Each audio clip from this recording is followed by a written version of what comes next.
You're not giving me an ETA for a fix. I'll flood your ticketing system. At first, I thought that this story would have been more suited for our petty revenge.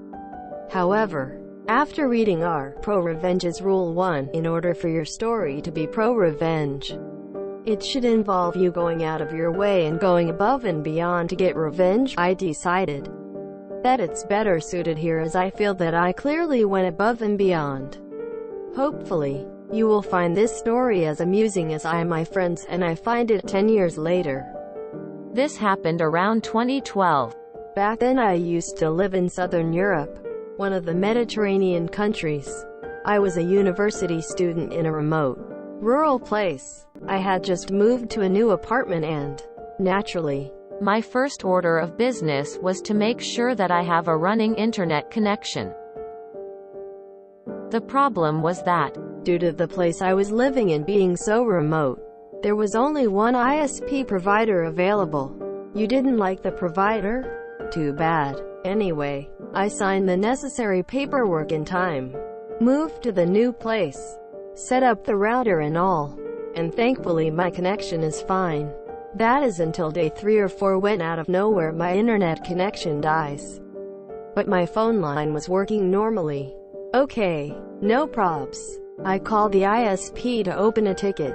The representative tells me that they will get back to me soon. A few days pass by and I get nothing, so I decide to call them again.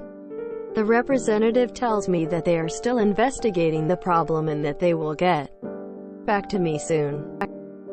Now, this is the point where I'm starting to get frustrated. I know that the internet in the area is fine. In fact, my next-door neighbor's internet connection is great, so the problem must be something that is easily fixable. Right, wrong. A week has passed by and I call them again. This time the representative tells me that they have investigated the issue and the problem is officially of unknown origin, which means that they cannot give me an ETA for the fix. I hang up the phone feeling sad and perplexed. As I contemplate my internetless existence, the representative's words echo in my mind. Unknown origin. We cannot give you an ETA. Slowly, my sadness transforms into denial. How is this possible? My phone connection still works, so the line is still there, and I know for a fact that everyone in the area has a stable internet connection. This must be a simple bug that is easily fixable. This can only mean one thing. Some mofo has not been doing his job correctly. The denial becomes anger. How dare they tell me that they cannot give me an ETA? This should be illegal. What if my job depends on my internet connection? Not to mention that internet access is a basic human right. They are denying me my rights by not giving me an ETA. At this point the issue stops being the internet connection, it's about the principle of the matter. As a human being and a customer, I am entitled to an ETA. I called the ISP again and I tried to explain my flawless reasoning. No luck. The poor representative who listens to my rant tells me that the only thing I can do is to open a new ticket. Shocked by my inability to define my fate, I accept his offer and hang up. And then, a magnificent idea is born. Since the only thing that I can do is to open a new ticket, then this is exactly what I'm going to do. From that point on, I was calling my ISP provider 2 to 5 times per day. Each time, I was telling the representative the same thing. This is what has happened. I know that there are multiple tickets with my name on them already, but I want you to open a new one. Most of the representatives were pretty amused by my story. Everyone complied. A month later, yes, a month passed without the issue having been fixed. I get a call from the regional tech executive of the ISP. The call goes like this. Executive. Less than long angry rant. You must stop opening tickets. You're flooding our ticketing system. Less than more long angry rant. At first, I was shocked at how aggressive the executive was. He was clearly one step away from starting to calling me names, and I knew that the only reason this didn't happen was that these calls are being recorded. And then my shock transformed into a visible glorious erection. You see, my friends, this is the point when I realized that I was winning. Me. Well, are you going to give me an ETA for a fix? Executive. We cannot give you an ETA. The problem is of an unknown origin. Me. Then I guess I'll keep opening tickets. Executive. Hangs up. To cut a long story short, this exchange renewed my passion for crushing the souls of those who have wronged me, so I kept opening tickets at the same pace for another 30 to 40 days. I estimate that in the course of the total 70 days that this lasted, I must have opened more than 250 tickets. One day my phone rings. I pick it up and it's an ISP representative who tells me this. Mr. Yu, Lexmeet, is this you? Your problem has been solved. Everyone at ISP name is talking about you. Quote, indeed, on that day, my internet connection was back. The cool part about this, however, was that I had internet all along. Remember my next-door neighbor? She was kind enough to let me know her Wi-Fi password since day one. At least you had an awesome neighbor through those tough times. Obvious executive and senior staff team incentive performance metrics or goals. Open ticket resolved or average days open or some crazy measure got IC level executive once over. And potential loss of bonus. I really hope they credited your account for the times you weren't getting service.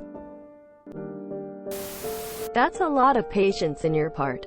My internet wasn't working properly for like 2 days and they can't tell me what's wrong and no idea when someone will visit me. Turns out the fiber cable was broken due to a previous accident in the area. So I asked everyone in the group, where I'm pretty popular, to flood their social media accounts with words, why is you, just a noob dev 69's internet not working? I got a call later that day telling me my ticket was expedited and someone will surely visit tomorrow and told me to stop sending my trolls to them. LMAO. It still took 2 months for them to fix it. SMH. So what was the problem? Did you try turning it off and on again? I can't believe a single person would flood their ticket system. But then again, those are a lot. Good job. Also, what an angel of a next-door neighbor. So did you find out why your internet was down? Your description of the country you're in and description of the ISP screams Italy, and goddamn do I feel you. Had 1 Mbs internet speeds for 3 years. Yes, that is correct, despite there being fiber and stuff being pulled to the local town. Eventually changed ISP that offers internet over radio. And it's been fairly great. Did you ask them to refund you the 2 months of no internet? Because I would have given them even more hell if they charged me 2 months for a service they have not provided. So you guys eager for the Starlink satellite service? Should be online most places this and next year. It will definitely bring competition to those areas that had monopolies. Did you first check that it wasn't your router that was at fault? Flushed. I did something similar to get my money back from a scummy scam education provider. They charged me £50 for what should have been a free course. Refused to give me a refund for bullshit reasons. Their ticketing system creates a new ticket every time you sent them an email without a previous ticket number. I was getting nowhere with a Better Business Bureau, so I sent them 2 to 3 emails every day for about 10 days. Just a daily reminder that I'm still waiting for my refund. Thanks. Single quote. 10 days later they sent me an email saying I'd get the money back the next day. It was fun. If you demand an ETA when they don't have one, that's a great way to have someone just make up a random ETA to just get you off the phone. FYI lol. At some point, Did you tell the provider, I'm paying for a service that I'm not getting? And stop billing me now.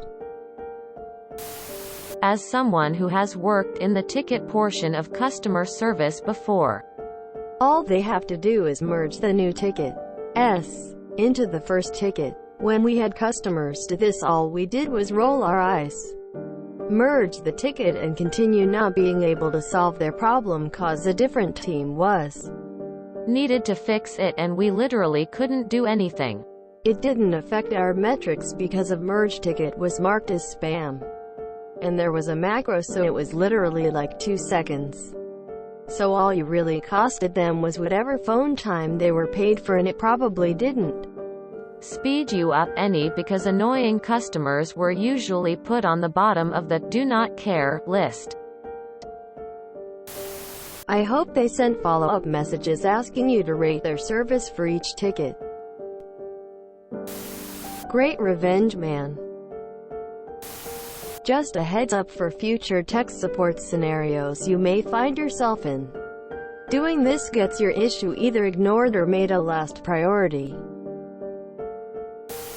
Not pro-revenge, more our malicious compliance. Cool story though. If you enjoyed this video, please check out our playlists full of similar content. Epic Aircast is like doom scrolling for your ears. Please like, share, and subscribe.